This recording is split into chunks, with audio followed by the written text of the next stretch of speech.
प्रथमकविः आदिकविः वाल्मीकिः इति कारणतः हनुमदुपदेशः एव प्रथमः पाठः।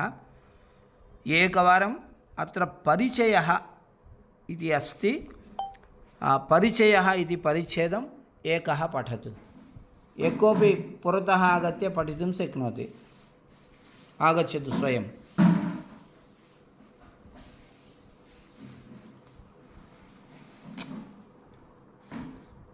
आगच्छतु इत्यस्य अन्म्यूट् करोतु इत्यर्थः। तस्य प्रणेता वाल्मीकि महर्षिः आदिकविरिति सुविदितमेव। तदुक्तम् ओङ्कार इव वर्णानां कवीनां प्रथमो मुनिः इति। सोऽयं मुनिपुङ्गवः श्रीमद् रामायण महाकाव्यस्य कथानायकस्य सकलगुणाभिरामस्य धर्मस्वरूपस्य श्रीरामचन्द्रस्य समकालिको बभूव। 24 श्लोकैः 7 काण्डेषु श्रीरामस्य दिव्यं भव्यं च चरितं साधु समुपवर्णितम्। आदिकाव्येऽस्मिन् पितृ भ्रातृ गुरु शिष्य मित्रसम्बन्धाः सुमनोहरतया समुपनिबद्धाः। दम्पत्योः स्नेहानुराग शिशुवात्सल्यादि सम्बन्धाः अपि सम्यक्तया चित्रिताः। अनन्तरम् अपि वा महोदय? पठतु मान्य, पठतु।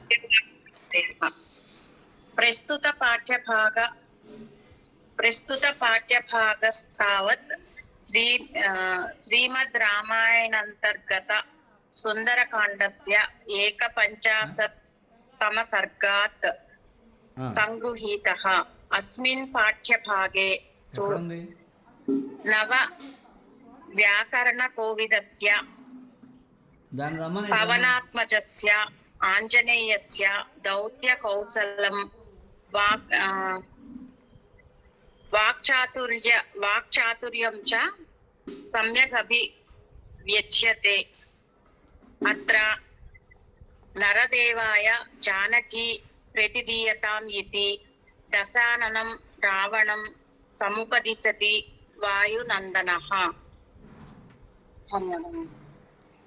बहुत्तमं मन्ये। पिन्नमनेनि भवानी वा एतावत्पर्यन्तं पठितवती? आं महोदय। बहुत्तमं, बहुत्तमं। धन्यवादः। श्रीमद् रामायणम् एकं चरित्रम्, एकं काव्यं। श्रीरामचन्द्रस्य गुणवैभवं, वाल्मीकिमहर्षेः कवितावैभवं द्वयमपि श्रीमद् रामायणे स्पर्धां करोति। एकतः गुणवैभवम्, एकतः कवितावैभवम् तथा अस्ति। अतः ओङ्कार इव वर्णानां किमस्ति तत्र? ओङ्कार इव वर्णानां कवीनां प्रथमो मुनिः इति। कवीनां प्रथमो मुनिः। वर्णानाम् ओङ्कारः यथा प्रथमः, तद्वत् कवीनां प्रथमः अस्ति एषः वाल्मीकिमहर्षिः। यथा वाल्मीकिमहर्षिः मानिषादप्रतिष्ठां त्वमगमः शाश्वती समाः इति उक्तवान्, ततः पूर्वं श्लोकः कविता इति नासीदेव। అంతకంటే ముందు శ్లోకమని కానీ కవిత్వమని కానీ ఉండేది కాదు. ఒక వాల్మీకి మహర్షి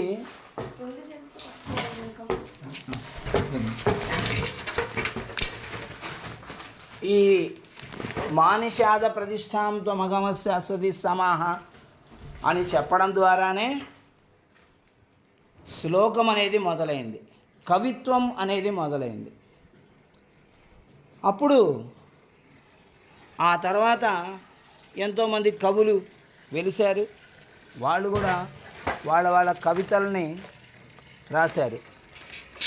కాబట్టి కవులకు ఆద్యుడు, కవిత్వానికి ఆద్యుడు ప్రపంచంలోనే. ఆ తర్వాతనే మిగిలిన భాషలలో కవిత్వాలు అనేటివి ఏర్పడ్డాయి మనకి. కాబట్టి ప్రపంచంలో మనం ఎంత ప్రపంచం తిరిగినా ఫస్ట్ పోయెట్, మొదటి కవి ఎవరండి అంటే వాల్మీకి అని చెప్పుకోవాల్సిందే. జర్మన్ వాడైనా, జపాన్ వాడైనా, అమెరికా వాడైనా. అంతటి మహాత్ముడు వాల్మీకి మహర్షి. కాబట్టి ఆయన రామాయణంలో శ్రీరాముడి యొక్క చరిత్ర కాదు ఆయన వర్ణించింది, ఆ పేరుతో భ్రాతృ గురు శిష్య సంబంధా సుమనోహరతయా సముపనిబద్ధా. పితృభ్రాతృ ఇత్యస్య కః అర్థః? పితృ అంటే పితాపుత్రయోః, తల్లిదండ్రులు కుమారుడు. అక్కడ కుమారుడు అనే మాట చెప్పలేదు. భ్రాతృ అంటే అన్నదమ్ముల మధ్య ఉన్నటువంటి స్నేహం. గురు శిష్య రెండు చెప్పారు ఇక్కడ. గురువుకు శిష్యుడికి మధ్య ఉన్నటువంటి అనుబంధాలు. ఎంతమంది మహర్షులను సేవించుకున్నాడు శ్రీరామచంద్రమూర్తి. ఆయన మహానుభావుడు, ఆయన భగవానుడు అయితే మానవ రూపంలో అవతరించాడు కదా ఇప్పుడు. కాబట్టి మహర్షులందరినీ సేవించుకొని అయ్యా ఎంత తృప్తిని పొందాడు. కాబట్టి అలాంటివన్నీ మనం తెలుసుకోవాలి అని అంటే శ్రీమద్ రామాయణమే చదవాలి. స్నేహ అనురాగ శిశు వాత్సల్యాది దంపతుల మధ్య ఎలాంటి అనురాగం ఉండాలి అని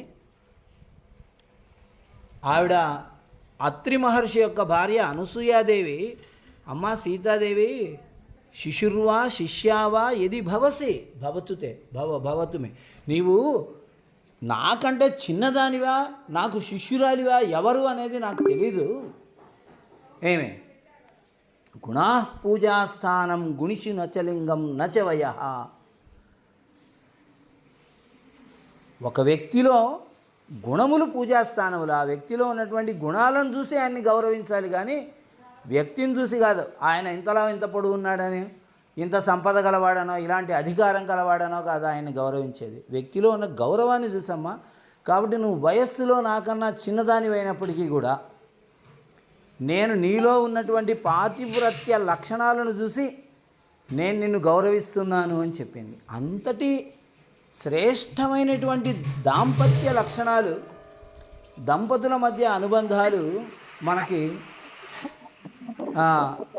శ్రీమద్ రామాయణంలో కనిపిస్తాయి.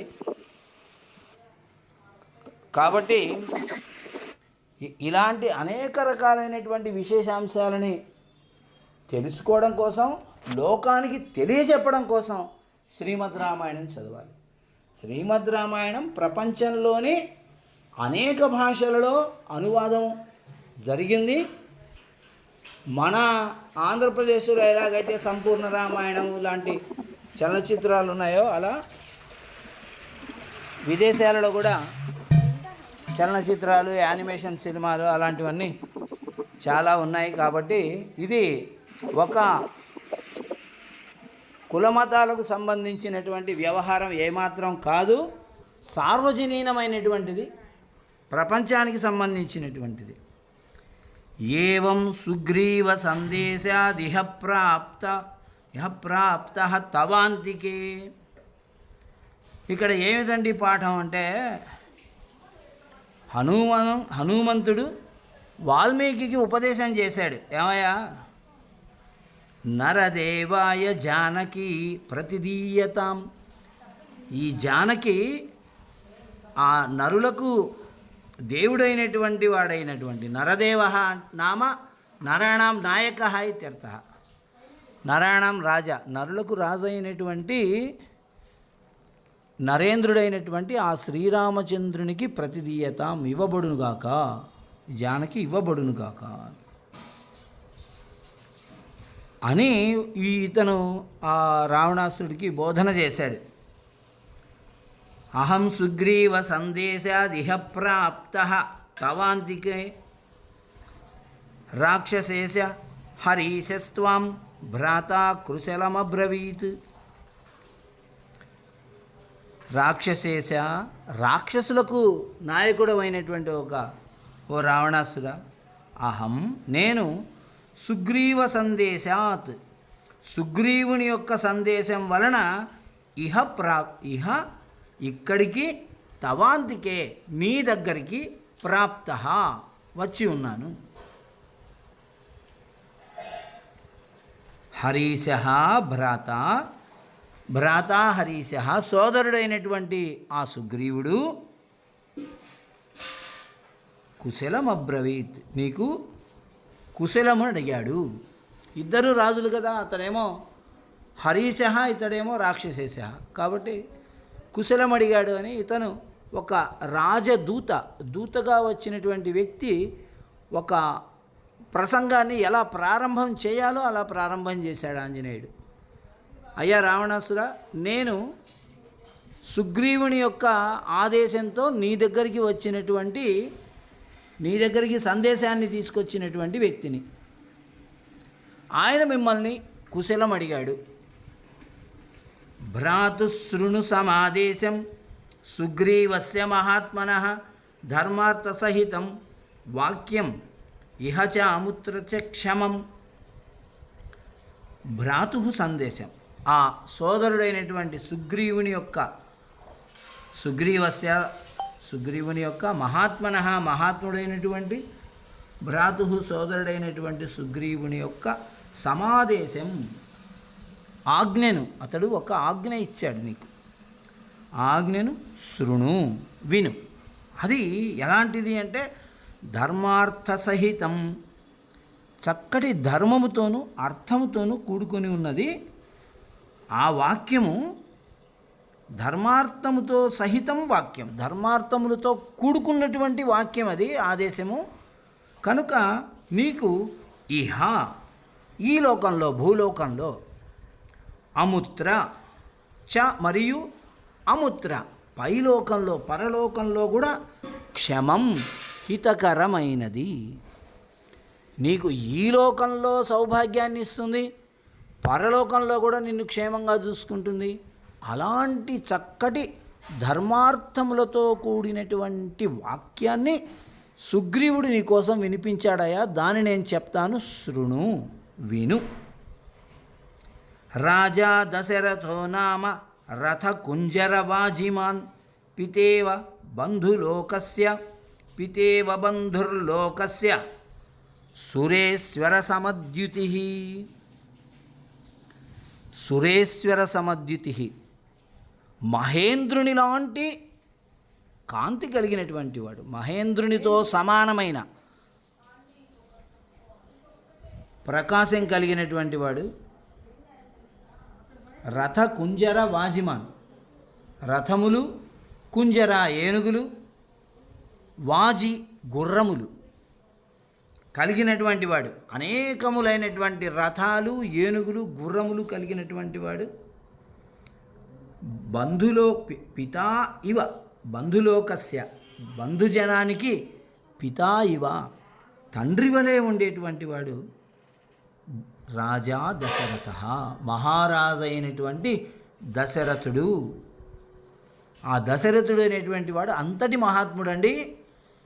ఆయన గురించి చెప్పుకోవాలి అని అంటే మనం మహేంద్రుని గురించి చెప్పుకోవాలి. మహేంద్రుడు ఎంత తేజస్సుతో వెలిగిపోతూ ఉంటాడో, ఎంత వైభవంతో వెలుగుతూ ఉన్నాడో, మా దశరథ మహారాజు అంత వైభవంతో వెలిగిపోతున్నాడు. ఆయన యొక్క రథాలు, ఏనుగులు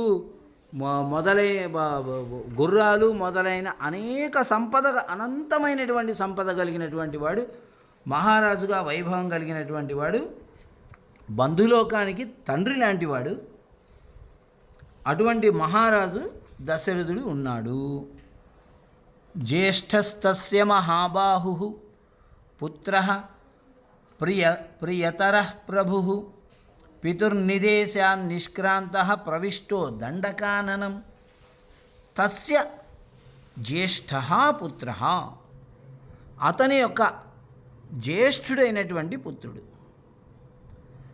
ప్రభుః సమర్థుడైనటువంటి వాడు, ప్రియతరః అత్యంత ప్రియుడైనటువంటి వాడు ఆ దశరథుడికి.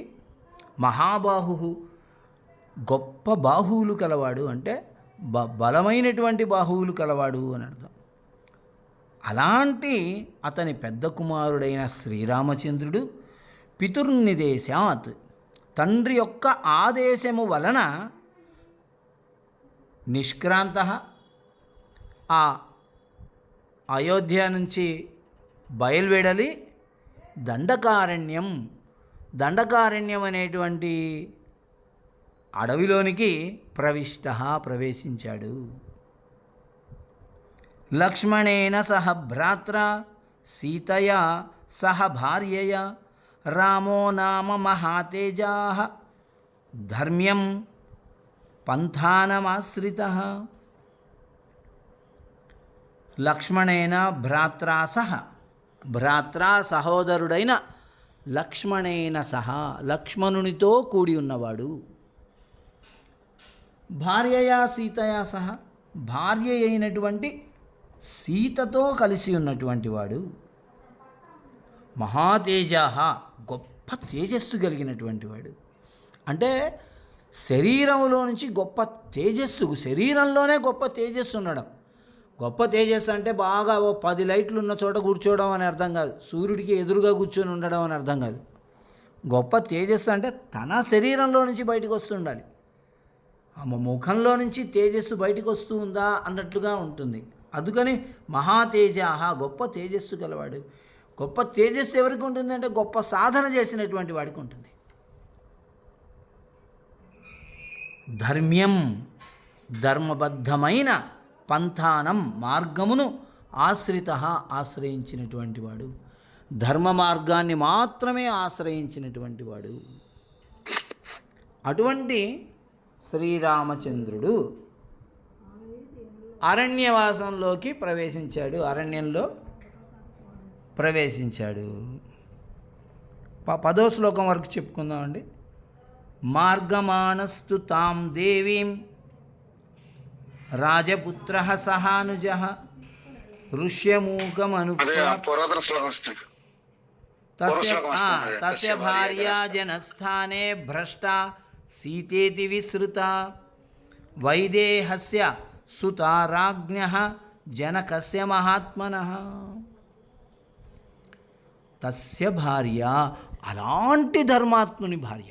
తస్య ఇది పదస్య అటువంటి ధర్మాత్ముడండి, ధర్మము తప్ప మరొకటి ఎరగనటువంటి మహాత్ముడైనటువంటి శ్రీరామచంద్రుని యొక్క భార్య సీతా ఇది విస్తృత, సీత అనేటువంటి పేరుతో ప్రసిద్ధి చెంది, ఆవిడకి జానకి, మైథిలి ఇలా అనేక రకాలైనటువంటి పేర్లు ఉన్నప్పటికీ కూడా సీత అనేటువంటి పేరుతో బాగా ప్రసిద్ధి చెందినటువంటి ఆవిడ జనస్థానము అనే ఒక ప్రదేశము, దండకారణ్యంలో జనస్థానం అనేటువంటి ఒక ప్రదేశంలో భ్రష్ట పోగొట్టుకుపోయింది.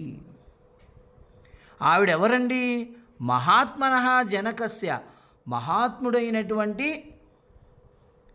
వైదేహస్య విదేహ అనేటువంటి ప్రాంతానికి మహారాజైన వాడైన జనకస్య జనకుడు అనే మహారాజు యొక్క రాజ్ఞ రాజైనటువంటి జనకుడనే వాని యొక్క సుతా కుమార్తె. అంటే జనక మహారాజుకు కూడా అంతటి కీర్తి ప్రతిష్టలు ఉన్నాయి. దశరథ మహారాజుకి ఎంతటి కీర్తి ప్రతిష్టలు ఉన్నాయో జనకుడికి అంత కీర్తి ప్రతిష్టలు ఉన్నాయి. అటువంటి జనక మహారాజు యొక్క పుత్రిక ఇటువంటి ధర్మాత్ముడైన శ్రీరామచంద్రుని యొక్క భార్య సీత అనే పేరుతో ప్రసిద్ధి చెందినటువంటి ఆవిడ జనస్థానంలో తప్పిపోయింది. తస్యతే మార్గమానస్తు తాం దేవీం రాజపుత్రః సహానుజః ఋష్యమూకమనుప్రాప్తః సుగ్రీవేణ సమాగతః. మార్గమాణః వెతుకుతూ ఉన్నవాడై, తాం దేవీం తాం అటువంటి దేవీం శుభలక్షణ లక్షిత అయినటువంటి జానకీదేవిని మార్గమాణః వెతుకుతూ ఉన్నవాడైన సహానుజ లక్ష్మణునితో కలిసి ఉన్నవాడైన రాజపుత్ర రాజపుత్రుడైనటువంటి శ్రీరామచంద్రుడు ఋష్యమూకం అనుప్రాప్త, ఋష్యమూకం అనేటువంటి పర్వతమును చేరుకున్నాడు. సుగ్రీవేణ సమాగత, సుగ్రీవుడు అనేటువంటి వానర రాజుతో సమాగత, అతడు స్నేహము చేశాడు. తస్య తేన ప్రతిజ్ఞాతం సీతాయా పరిమార్గణం సుగ్రీవస్యాపి రామేణ హరిరాజ్యం నివేదితం. తస్య అటువంటి శ్రీరామచంద్రునికి తేన ఆ సుగ్రీవుని చేత సీతాయా పరిమార్గణం, సీతాదేవి యొక్క అన్వేషణము అనే విషయము గురించి ప్రతిజ్ఞ చేయబడినది. సుగ్రీవస్యాపి, సుగ్రీవునికి కూడా రామేణ రాముని చేత హరిరాజ్యం, ఈ వానర రాజ్యము నివేదితం ఇవ్వబడుతుంది, నీకు ఇప్పించబడుతుంది అని చెప్పబడింది. ఇలా ఒకరికొకరు మాటలు ఇచ్చుకున్నారు. అయ్యా, నీవు సీతాదేవిని పోగొట్టుకొని చాలా దుఃఖంలో ఉన్నావు శ్రీరామచంద్ర, నీలాంటి ధర్మాత్ముడికి రావాల్సినటువంటి ఆపద కాదు ఇది, సమస్య కాదు ఇది. కాబట్టి నీ సమస్యను నా సమస్యగా భావించి నాకున్నటువంటి వానర బలంతో నీ సీతాదేవిని అన్వేషించి పెడతాను. ఆవిడ ఎక్కడుంది, ఎవరు తీసుకెళ్లారు, ఏమిటి అనేటువంటి విషయాన్ని నేను తప్పకుండా అన్వేషించి పెడతాను అని సుగ్రీవుడు రామునికి మాట ఇచ్చాడు. మరి శ్రీరాముడు కూడా సుగ్రీవునికి ఒక మాట ఇచ్చాడు. చూడయా సుగ్రీవ, నీలాంటి ధర్మాత్ముడు ప్రాణాలను కాపాడుకోవడం కోసం ఇలాంటి ఋష్యముఖ పర్వతంలో నివాసం ఉంటూ కందమూలాలను తినుకుంటూ ఉండడం సరైంది కాదు. నీకు కూడా నేను ఈ నీ సోదరుడైనటువంటి అధర్మపరుడైనటువంటి వాళ్ళని సంహరించి ఈ వానర రాజ్యాన్ని నీకు నేను ఇప్పిస్తాను అని శ్రీరాముడు కూడా అతనికి మాట ఇచ్చాడు అనే రెండు విషయాలని ఒక్క శ్లోకంలో చెప్పారు. తతస్తేన మృధే హత్వా రాజపుత్రేణ వాలినం సుగ్రీవః స్థాపితో రాజ్యే హరివృక్షాణాం గణేశ్వరః. తతః తరువాత తేన రాజపుత్రేణ, ఆ రాజపుత్రుడైనటువంటి శ్రీరామచంద్రుని చేత మృధే యుద్ధమునందు వాలినం, వాలిని హత్వా సంహరించి సుగ్రీవుడు రాజ్యే స్థాపిత, రాజ్యమునందు స్థాపించబడ్డాడు.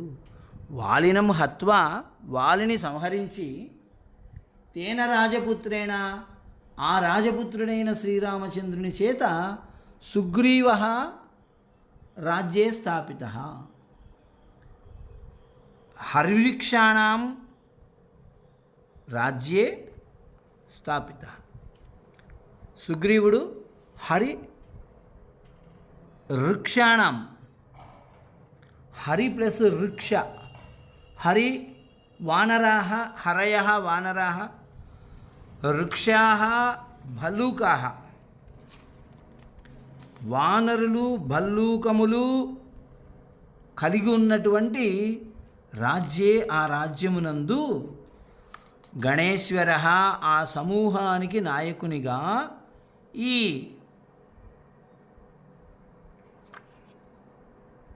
సుగ్రీవ అనేటువంటి వాడు స్థాపిత, ఉంచబడ్డాడు. త్వయా విజ్ఞాపిత పూర్వః,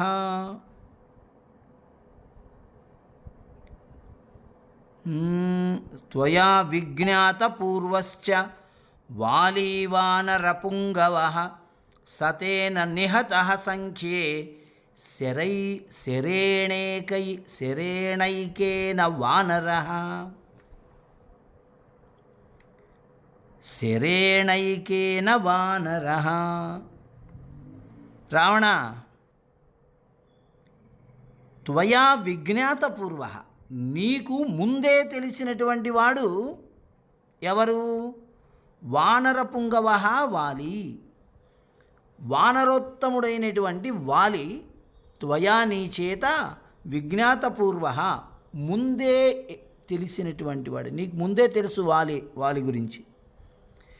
సహా, అటువంటి వాలి, వానర, అటువంటి వానరుడైనటువంటి ఆ వాలి శ్రీరామచంద్రుని చేత సంఖ్యే యుద్ధమునందు ఏకేన శరేణ, ఒకే ఒక్క బాణముతో నిహత, చంపబడ్డాడు అని శ్రీరాముని యొక్క పరాక్రమం గురించి చెప్పకనే చెప్తున్నాడు. వాలి యొక్క పరాక్రమం గురించి గుర్తు చేయకనే చేస్తున్నాడు. ఏమయ్యా, నీకు వాలి అంటే ఎవరో ముందే తెలుసు కదా. అంటే వాలి అని ఒక మహావీరుడు ఉన్నాడండి. నీవు రావణాసురుని, నాకు 10 తలలు ఉన్నాయి, 20 చేతులు ఉన్నాయి కదా, అలాంటి గొప్ప వీరునితో పోరాడి నువ్వు గెలిస్తే నువ్వు మహావీరుడు అని ఎవరో అంటే విన్నాడు రావణాసురుడు. విని ఏం చేశాడు? ఆ వాలి ఎక్కడున్నాడో పదండ్ర పోదామని చెప్పేసి వాలి దగ్గరికి వెళ్ళాడు. వాలి చెప్పాడు, ఏమయ్యా నేను సంధ్యావందనం చేసుకుంటున్నాను, ఒక్క 10 నిమిషాలుండు, నేను 4 సముద్రాల్లో కూడా సంధ్యావందనం చేస్తాను, కాబట్టి ఈ సంధ్యావందన ప్రక్రియ ఒక 20 నిమిషాల్లో అయిపోతుంది, అది అయిపోయేంత వరకు నువ్వు పలానా చోట కూర్చొని ఉండి నేను వస్తానన్నాడు. అని ఆయన సంధ్యావందనం చేసుకుని ఉంటే వినకుండా వెళ్ళిపోయి అతడు అర్ఘ్యప్రదానం చేయడానికి 2 చేతులు పైకెత్తి అర్ఘ్యం ఇస్తూ ఉంటే అతడు 2 చంకల కింద నుంచి చేతులు పెట్టి అతన్ని ఎత్తి సముద్రంలో పడేయాలని ప్రయత్నం చేశాడు రావణాసుడు. వాలి ఏం చేశాడు? పైకెత్తిన 2 చేతుల్ని కిందికి దించేశాడు. వాలి యొక్క చంకల కింద రావణాసుడి యొక్క 20 చేతులు ఇరుక్కుపోయాయి. ఎంత ప్రయత్నం చేసినా బయటికి రాలేదు. అలా రావణాసురుడి యొక్క 20 చేతులను తన చంకల కింద ఇరికించుకొని ఈ సముద్రంలో సంధ్యావందనం పూర్తి చేసి ఆ సముద్రానికి వెళ్ళి అక్కడ సూర్యునికి అర్ఘ్యం ఇచ్చి మరొక సముద్రానికి వెళ్ళి అక్కడ కూడా అర్ఘ్యాన్ని ఇచ్చి ఆ తర్వాత మరో సముద్రానికి వెళ్ళి అక్కడ కూడా అర్ఘ్యం ఇచ్చి అప్పుడు ఒక్క విధిలిస్తే వెళ్ళిపోయి అంత దూరంలో పడ్డాడు రావణాసురుడు. ఆ మాటని హనుమంతుడు ఏమని గుర్తు చేస్తున్నాడు? త్వయా విజ్ఞాత పూర్వశ్చ వాలి. ఏమయ్యా నీకు ముందే తెలుసు కదా వాలి అంటే ఎవరు అన్నాడు. అంత సభలో ఇంత కథ చెప్పాలి మళ్ళీ. పాపం హనుమంతుడు కూడా రావణాసురుడి పరువు తీయాలని అనుకోలేదు. ఆ మాట అనుకోనంటే ఎంతసేపు, ఏమయ్యా ఆ రోజు మా వాలి నిన్ను తన సంకల కింద ఇరికించుకొని మొత్తం తిప్పాడు కదా, ఆ విషయం తెలుసుగా అందరికీ అని అంటే గొల్లుమని నవ్వేవాడు రాక్షసులందరి, సిగ్గుపోయేది రావణాసుడికి. అలా కాకుండా ఏమండి మీకు ముందే తెలుసు కదా మా వాలి అని రావణాసుడికి మాత్రమే అర్థమయ్యేలా ఒక వ్యంగ్యార్థాన్ని వదిలాడు అస్త్రంలాగా. మరి అంతటి వాలి నీ 20 చేతులని చంకల కింద పెట్టుకుంటే నువ్వు విడిపించుకోలేకపోయావు. మహాపరాక్రమవంతుడు అయినటువంటి నిన్ను ఆయన ముప్పు తిప్పలు పెట్టినటువంటి వాలి మా రాముని యొక్క ఒకే ఒక్క బాణంతో చచ్చిపోయాడు. అటువంటి శ్రీరామచంద్రుడి దగ్గర నుంచి వచ్చాను నేను అని చెప్తున్నాడు.